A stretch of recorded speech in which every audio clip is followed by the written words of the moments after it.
जय श्री राम। मैं वसंत रावल। आज मैं आपको बताने आया हूँ, काफ़ी बार हमारे पास जो बच्चे पढ़ाई करते हैं उसके माँ बाप आते हैं और हमें कहते हैं कि पंडित जी, ऐसे तो हमारा बच्चा बड़ा बुद्धिमान, गुणवान, तेजस्वी, चालाक, चतुर, होशियार, नॉलेजेबल, कैपेबल और स्मार्ट बच्चा है, लेकिन पिछले 3-4 सालों से जैसे जैसे समय बीतते जा रहा है हमारा बच्चा पढ़ाई में कमज़ोर होते जा रहा है। पढ़ाई के अंदर कंसंट्रेट नहीं कर पाता, पढ़ा हुआ भूल जाता है, पढ़ाई में उसका मन ही नहीं लगता और जो पढ़ाई करता है वो एग्जाम में ठीक से लिख नहीं पाता।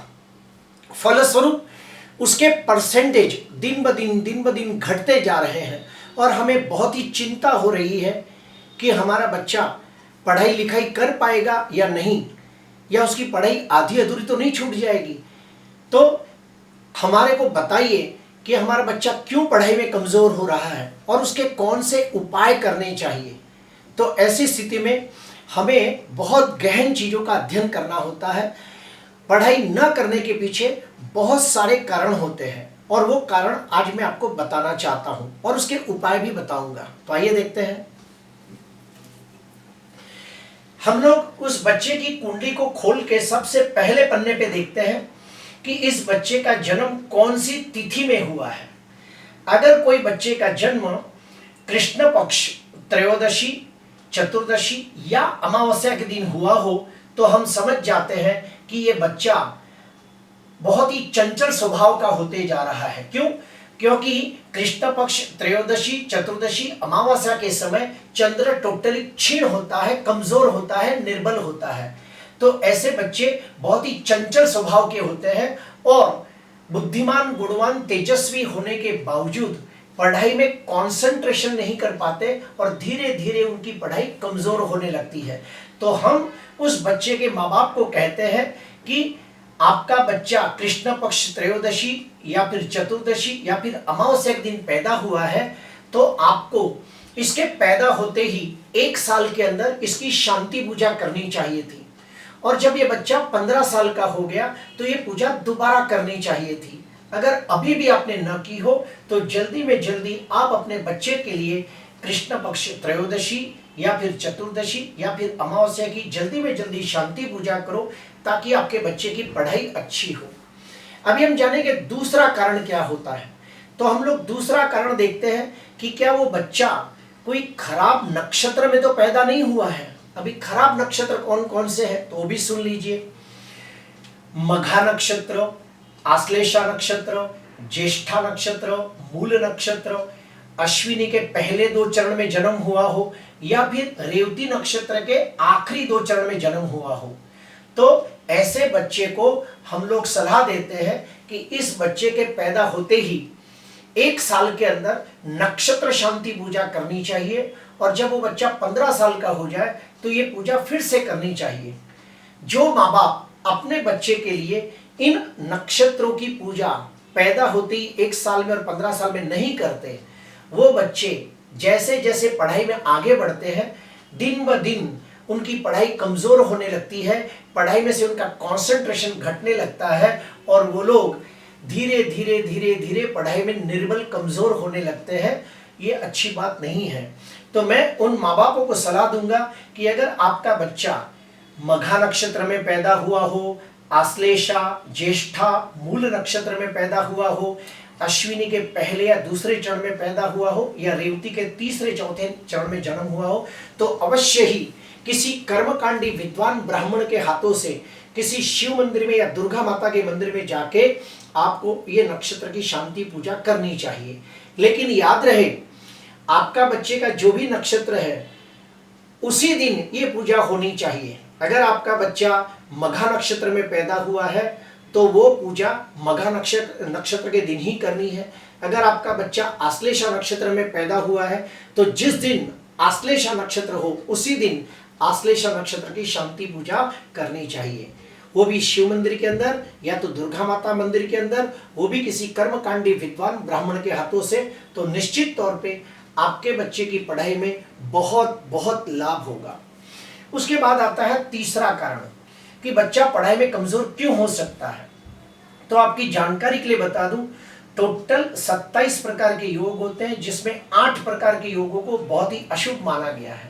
अगर इन 8 अशुभ योगों में कोई बच्चा पैदा हो जाता है तो भी उसकी पढ़ाई में बहुत सारी दिक्कतें, अड़चनें, रुकावटें, तकलीफें आती हैं।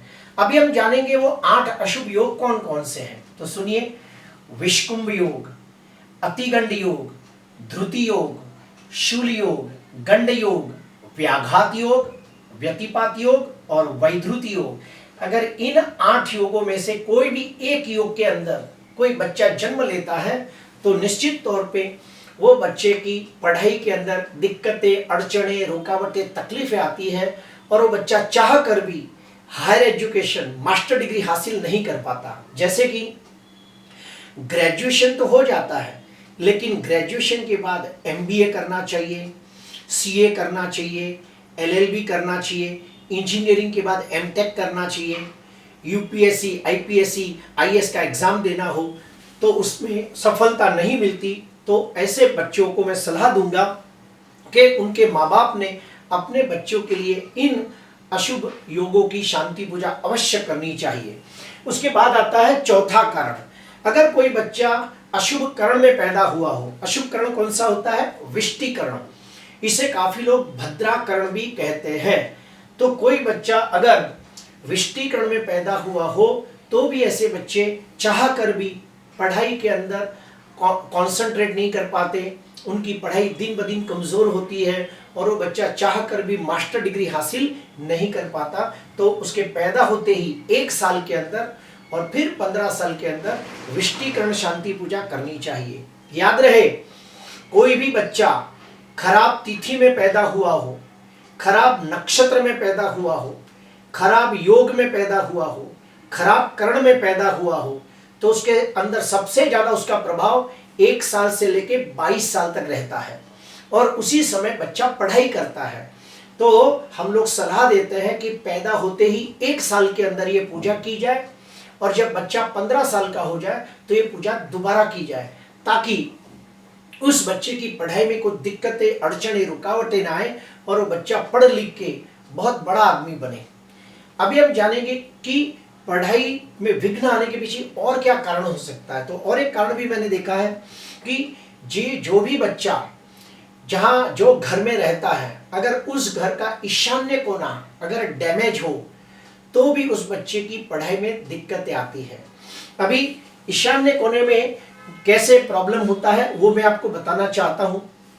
काफी बार ऐसे हमने घर देखे हैं कि उस घर का जो ईशान्य कोना होता है वही कटा हुआ होता है, यानी वो भाग ही नहीं होता है। तो ईशान्य कोना अगर जो आपके घर के अंदर कटा हुआ हो तो भी आपके बच्चे की पढ़ाई में बहुत सारी दिक्कतें, अड़चनें, रुकावटें आती है। काफी घर हमने ऐसे भी देखे हैं कि जिनके ईशान्य कोने के अंदर संडास या बाथरूम होता है और वहां पे लोग टॉयलेट बाथरूम करते हैं। तो ऐसे घरों के अंदर भी हमने देखा है कि उनके जो बच्चे हैं वो दिन ब दिन पढ़ाई में कमजोर होते जाते हैं और वो चाह कर भी हायर एजुकेशन हासिल नहीं कर पाते, मास्टर डिग्री हासिल नहीं कर पाते। तो मैं सलाह दूंगा कि आपके घर का जो ईशान्य कोना है वो साफ सुथरा होना चाहिए और जब आपका बच्चा पढ़ाई करे तो उसका मुंह ईशान्य की तरफ होना चाहिए। उसकी जो भी पढ़ाई की किताबें हैं वो भी ईशान्य कोने में ही रखनी चाहिए और जब वो पढ़ाई करता है तो उसके टेबल के ऊपर एक स्फटिक यंत्र रखना चाहिए, गणेश जी की मूर्ति रखनी चाहिए, सरस्वती माता का फोटो रखना चाहिए। तो पढ़ाई में बहुत लाभ होता है। ये हो गए वास्तु के हिसाब से। अभी हम आते हैं कुंडली के हिसाब से, जानेंगे कि कुंडली में हम कैसे देखते हैं कि बच्चा पढ़ाई में कमजोर हो रहा है या नहीं। तो आइए देखते हैं।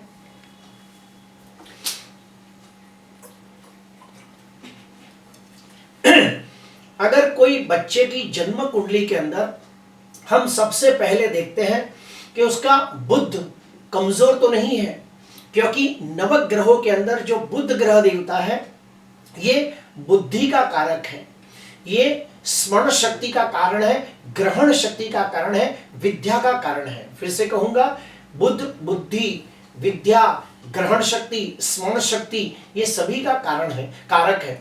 तो हमें बुध को देखना होता है, क्या उसकी कुंडली में बुध नीच राशि में निर्बल तो नहीं है। बुध राहु के साथ जड़त्व योग तो नहीं बना रहा है, बुध छठवें, आठवें, 12वें घर के अंदर पीड़ित तो नहीं हो रहा है। अगर मान लो कोई बच्चे की कुंडली के अंदर बुध छठवें, आठवें, 12वें भाव में बैठा हो, बुध नीच का हो, बुध राहु के साथ जड़त्व योग बनाता हो, तो हम समझ जाते हैं कि वो बच्चा चाह कर भी हायर एजुकेशन, मास्टर डिग्री हासिल नहीं कर पाएगा।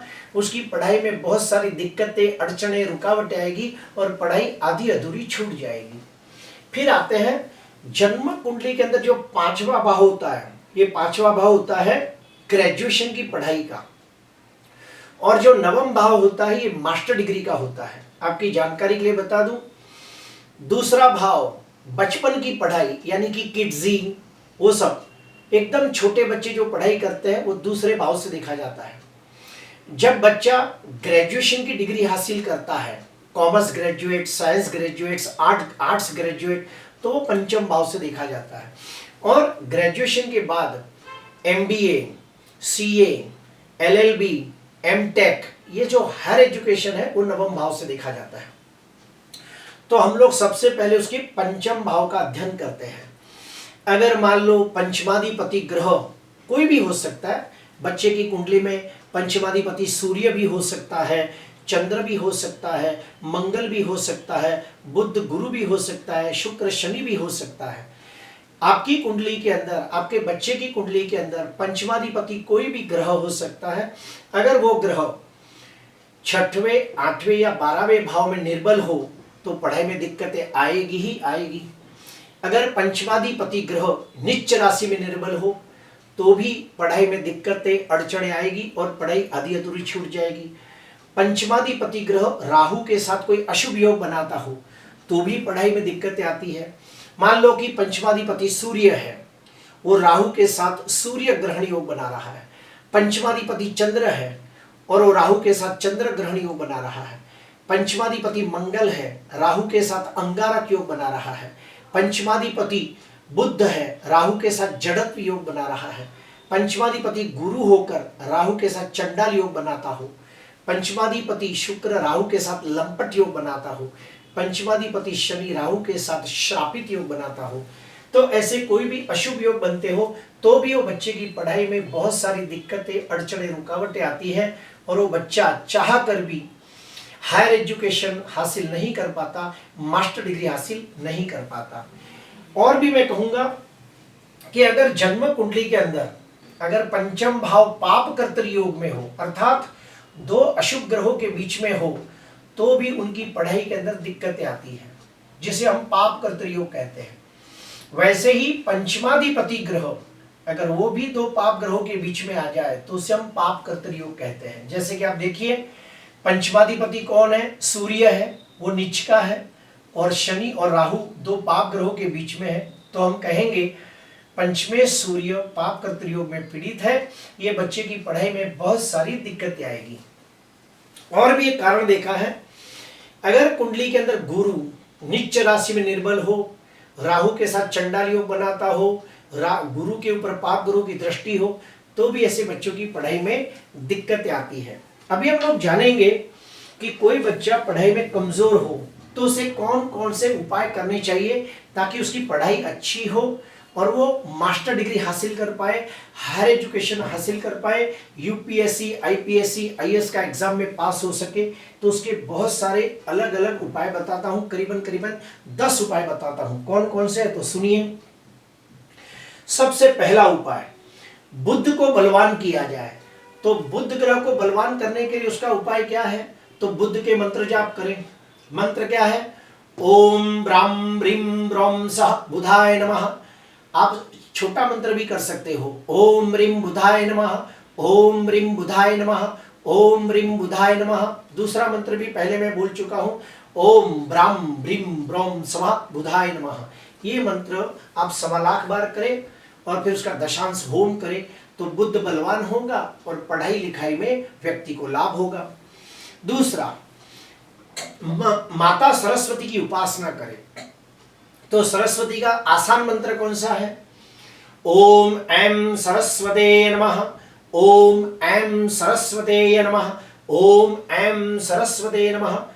तो ये मंत्र का भी आप 1.25 लाख जाप कर सकते हो और फिर दशांश होम कर सकते हो। पढ़ाई लिखाई के लिए और भी एक अच्छा मंत्र है और वो है गायत्री मंत्र।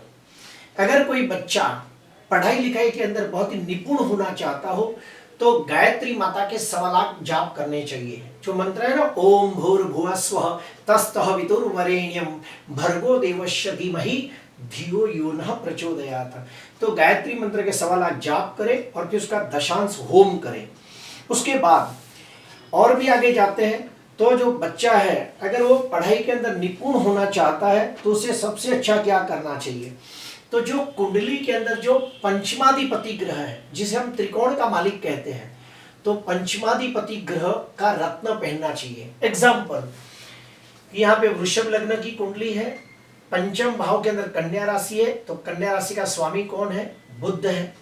अगर बुध केंद्र में या त्रिकोण में बैठा हो तो ऐसे व्यक्ति को बुध का रत्न पन्ना पहनने से बहुत ही लाभ होगा, क्योंकि बुध का रत्न बुद्धि को बढ़ाता है, स्मरण शक्ति को बढ़ाता है, ग्रहण शक्ति को बढ़ाता है, याददाश्त को अच्छी करता है।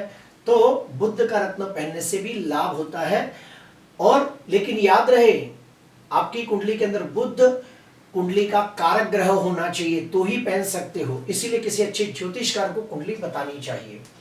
फिर आगे बढ़ते हैं और ये भी मैं आपको बता दूं, अगर पंचमाधिपति ग्रह नीच का हो, पंचमाधिपति ग्रह 6वें 8वें 12वें भाव में हो तो पंचमेश का रत्न गलती से भी नहीं पहनना चाहिए, वरना फायदे की बजाय नुकसान हो सकता है। अभी हम आते हैं और डीप में जाते हैं कि अगर जो कोई बच्चा पढ़ाई में कमजोर हो तो उसे क्या करना चाहिए। रोज सुबह उठकर अपने माता पिता के चरण स्पर्श करने चाहिए और अपने कुल देवत को दिल से नमन करना चाहिए, क्योंकि कुल देवी की कृपा हो तो भी बच्चा पढ़ाई में होशियार होता है। और एक आसान उपाय है कि वो बच्चा रोज सुबह उठकर अगर एक तांबे के लोटे में पानी भर के सूर्य को अर्घ्य प्रदान करे और गायत्री मंत्र कम से कम 5 बार बोले तो भी उसकी याददाश्त अच्छी होती है, पढ़ाई में मन लगता है। अभी आते हैं वास्तु के हिसाब से।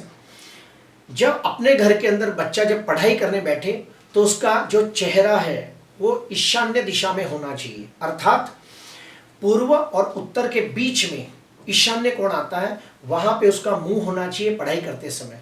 उसकी जो किताबें हैं वो भी ईशान्य कोने में होनी चाहिए। वो जो टेबल पे पढ़ाई करता है वहाँ पे एक छोटी सी गणेश जी की मूर्ति रखनी चाहिए, सरस्वती माता का फोटो रखना चाहिए। सरस्वती की किताब भी है जो आप खरीद के उसके बारे में काफ़ी सारी जानकारी हासिल कर सकते हो, सरस्वती उपासना, तो ऐसी बहुत सारी किताबें मिलती है। तो आप टेबल के ऊपर गणेश जी की मूर्ति रखें, सरस्वती का फोटो रखें, अपने कुल देवत का फोटो रखें और रोज जब भी आप पढ़ाई करने बैठो तो इन सभी भगवानों को नमस्कार करके फिर पढ़ाई आरंभ करनी चाहिए। अगर आपके घर के अंदर ईशान्य कोने में संडास बाथरूम है तो वो बहुत ही अशुभ माना जाता है, आपको जल्दी में जल्दी घर बदली कर देना चाहिए।